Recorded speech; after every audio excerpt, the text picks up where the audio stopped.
Good evening and welcome to another installment of the New York Minute Sports Show.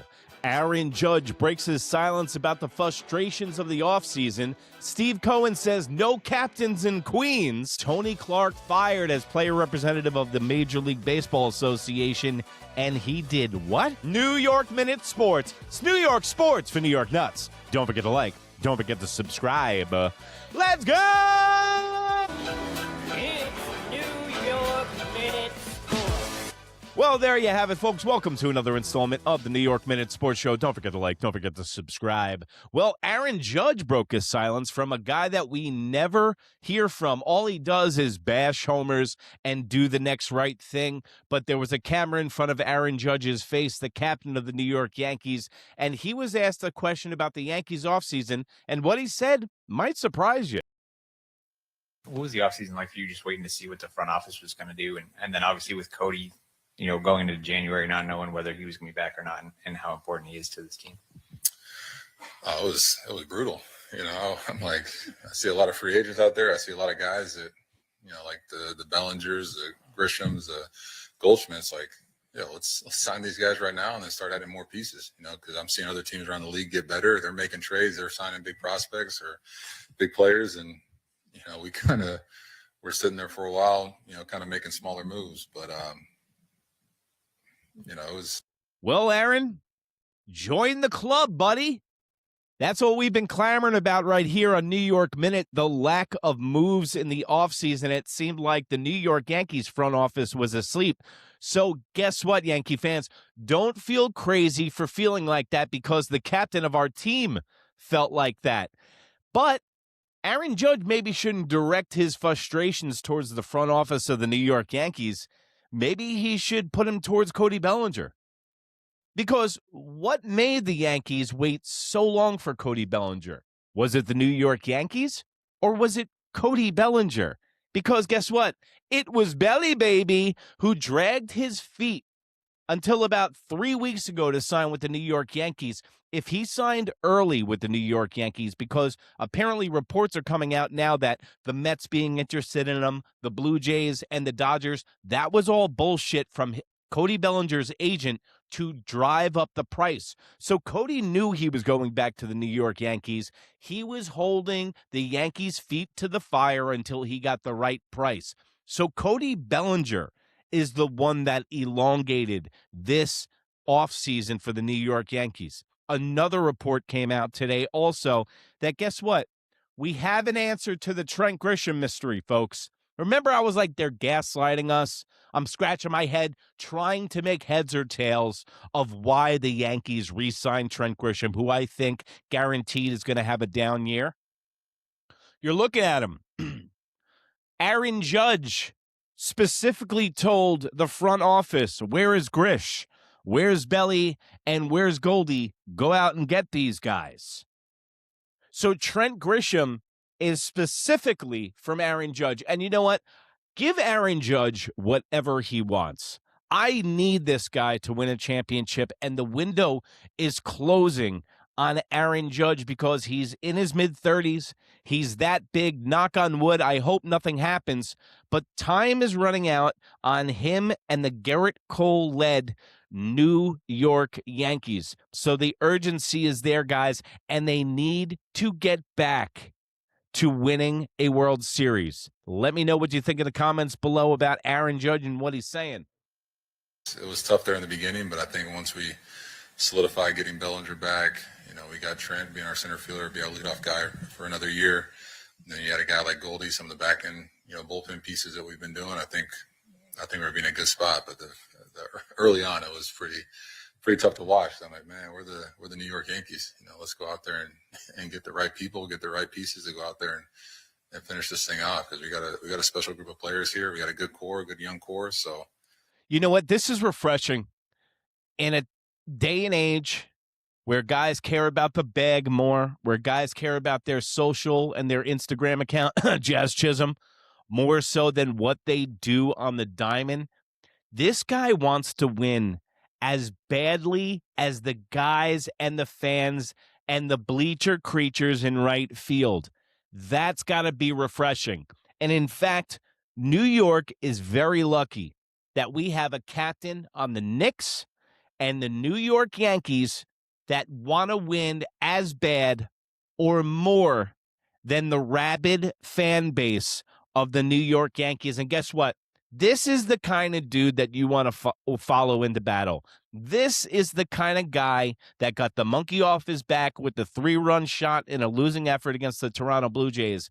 The New York Yankees, I've said it before, they're one postseason away from Aaron Judge going out of his mind, and the Yankees will be impossible to beat. But guess what? It wasn't offense last year, folks. It was their pitching.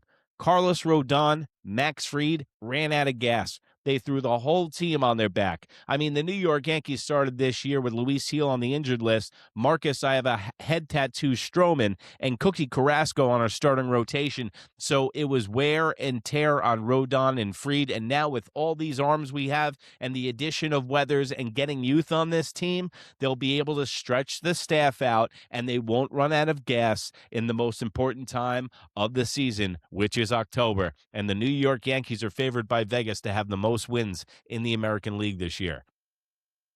Yeah, it was frustrating, but I think we're right where we need to be. Did you express any of that to them? Yeah. But they took care of business. I voiced my opinion about a couple of guys, and Bellinger being one of the guys that he just adds a dynamic to this team that we've been missing for quite a few years. So. And you know what? The parallels between Brunson and Aaron Judge, they keep running. They have the best contracts in baseball and in basketball. $40 million a year for Aaron Judge. Brunson took a $128 million pay cut. We're not here to talk about basketball. Let's keep it on Aaron Judge. But if I was Aaron Judge, or if Aaron Judge was not as good as a person as he is, nothing stops him from walking into the front office of the New York Yankees and go, listen, guys, I'm not swinging a bat until you throw $20 million a year on top of my 40. I'm looking at Ohtani, Juan Soto, Kyle Tucker, Blake Snell, now Cody Bellinger, all making more money than me, and I'm the best player and in baseball and possibly the best right-handed hitter or in the top 3 conversation all time. So Aaron Judge, if he really wanted to put the pressure on the Yankees front office, he could. And guess what? That's a good thing to have in the back pocket of your captain of the New York Yankees, because that can put pressure on them when he wants to go out and make a move at the end of his career. Now let's go over to Queens, where apparently they don't believe in captains. Yeah, the New York Mets owner came out today and said something peculiar about captains on the New York Mets. As long as I'm owning the team, there will never be a team captain. Really? Okay, that was my decision. My view is the locker room is unique, and let the locker room sort it out year in, year out. And so. So you're not saying that there'll never be one? No, they'll never be a captain. Oh, they'll never be a captain. They'll never be a captain. When did you make that decision? I felt that way all along. Yeah. That you've always held that opinion. Yes. How was that formed? It's just my own views on how I want a locker room to be, and that my view is every year is the team's different, and let the team kind of figure it out in the locker room rather than having a designation. Okay. This is a problem when a guy that never played athletics in his life interjects himself into a team. This is what happens when an out-of-touch billionaire owns a sports franchise. This is what happens when an out-of-touch billionaire buys a casino through proxy by being a big Met fan, growing up a Met fan. By the way, he grew up a Yankee fan. That's neither here nor there. The reason that Steve Cohen doesn't want a captain on his team, other than the fact that the Mets are going to Met, the one thing you got to know, I'm a Jet fan. The Jets and the Mets are the same franchise. They're the same team. I don't care how much money the owner has, like Woody Johnson or Steve Cohen. It's going to be a hot dumpster fire no matter what they do. What is he talking about? There's going to be no captains as long as I'm the owner of this team. Don't you think that should be a general manager and a manager's decision? Shouldn't that be what you hire the manager for, to take the temperature of the locker room and know when guys think that a guy should lead them as a captain? You don't think that the New York Yankees look for their leadership into Aaron Judge. You don't think guys lean on Aaron Judge for his leadership. See, what Steve Cohen is missing about what a captaincy brings to a team is the fact of continuing tradition. All right? You have one guy that stays for 10 years like Derek Jeter, okay? Now Aaron Judge, Donnie Baseball before that. You have guys that instill the Yankee way in winning. That's why everyone's always like, oh, why do the Yankees have 32 to 33 winning seasons in a row? It's because of tradition and the way they run the franchise. They always have 1 to 2 guys that carry on the tradition to the next young guys. Let's see who Aaron Judge is going to hand it off to now. We all thought it was going to be Anthony Volpe, but we know that's not going to happen. Maybe it's somebody like Cam Schlittler that becomes the leader and the captain of this team. That's another discussion for another time. But this is what I'm talking about. The Mets have zero tradition. They said that they're going to start retiring numbers, so this is them talking out of both sides of their mouth. Also, I think what contributes into this is that they're going to have Juan Soto on their team for the next 14 years, and he's not a leader. He's not a leader of men. He's not a captain of a team. Juan Soto is out for Juan Soto, and he wants to be the second guy on the team. Always has, always will be, always wants to be. So maybe this is an indirect way to take all the pressure away from the team, the manager, general manager, by taking this whole, why isn't Juan Soto the captain of the New York Mets? Why isn't Lindor the captain of the New York Mets? He took all of this way and he put the pressure directly on himself, Steve Cohen, which is a smart move, which the Mets don't do a lot. Also, I'm tired of hearing that Steve Cohen's a good owner and Uncle Stevie and all this shit. Hasn't won anything since he came into the league. Literally has paid guys to win rings with other teams. Justin, for dead money? You want to talk about dead money? Now he's revamped the whole team. I think that the New York Mets 2026 season is going to be a hot dumpster fire. I think there's way too many moving parts, and they did not address their starting pitching enough to win the NL East. And I think the NL East is going to be a dog race between the Braves and the Phillies, and now the Marlins are even better. And you know the Marlins own the New York Mets. And by the way, just for the record, I'm not a Mets hater. My grandfather ran the phones in Shea Stadium from 69 to 88. Diehard Met fan. Grew up a Dodger fan. I do not hate the Mets. What I hate about the Mets is what they remind me about the New York Jets, is because they get in their own way and they have an owner that thinks that they're smarter than the sport. Some breaking news in Major League Baseball today. Tony Clark was let go as the representative of the Players Union. This just broke. Executive Director Tony Clark resigned after an internal investigation revealed that he had an inappropriate relationship with his sister-in-law, who had been hired by the union in 2020. His sister-in-law? Bro. Let's go to Jeff Passan. By the way, I usually can't use Jeff Passan because he's on ESPN, so I'll get flagged for copyrights and it'll fuck my channel up. But he was on the Rich Eisen show. Hopefully this doesn't get flagged for copyright. I would go to Jeff Passan more on this show instead of Joel Sherman and company and Heyman. But their copyright thing isn't as stringent as ESPN. And now this is on Roku TV. So we'll see what happens. But I like to hear from, I think he's the best in the ball game.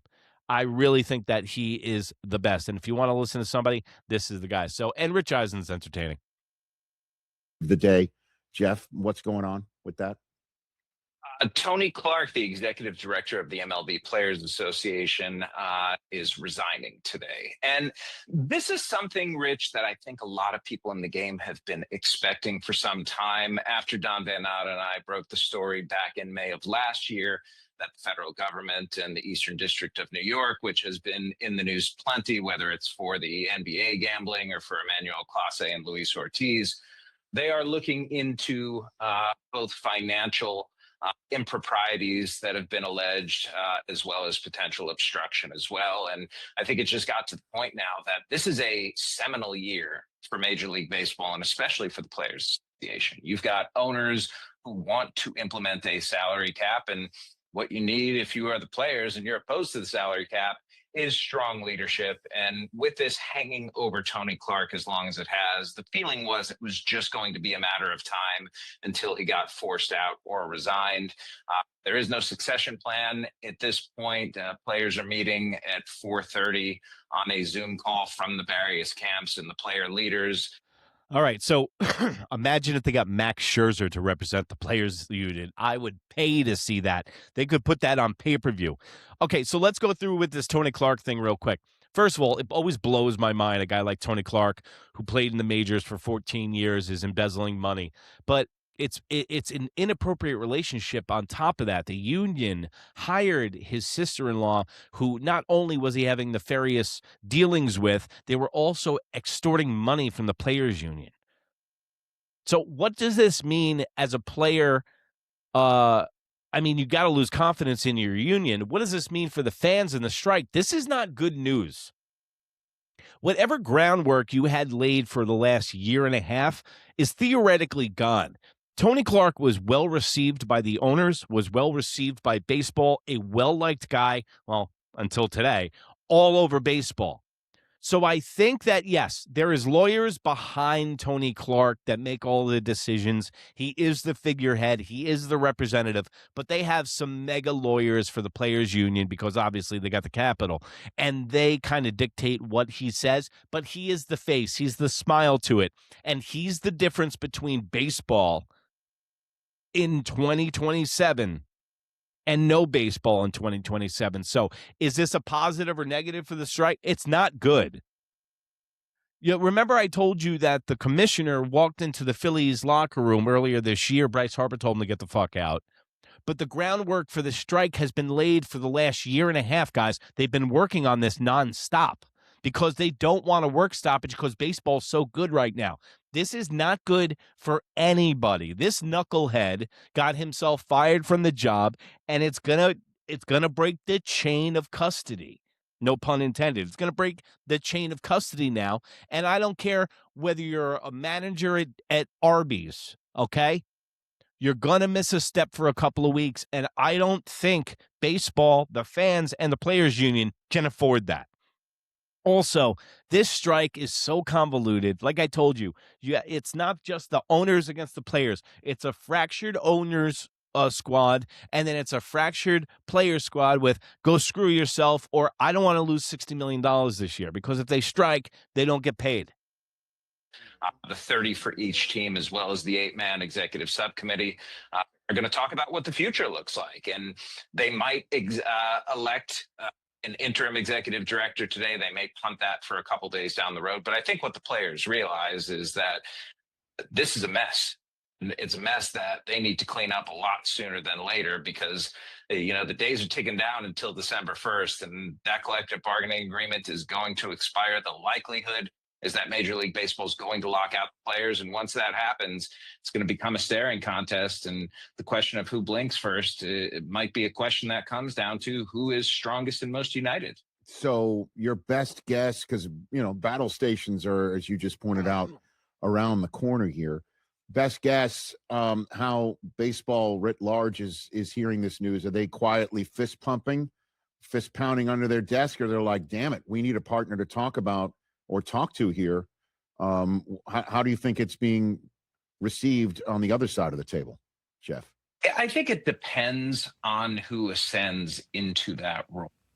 The favorite at this point is Bruce Meyer. He's the deputy executive director. He's the lead negotiator for collective bargaining. And he's the guy who it would be easiest to just say, because of his time at the union, because of his history, because of his knowledge on the subject, let's put him in place.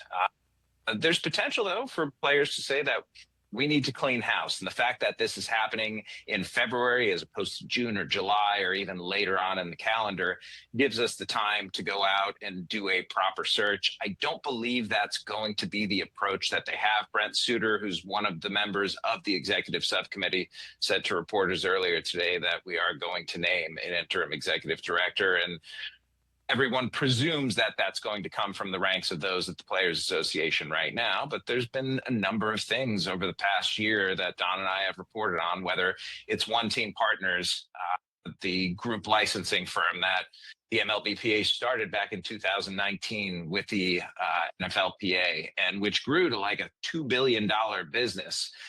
That's part of the investigation.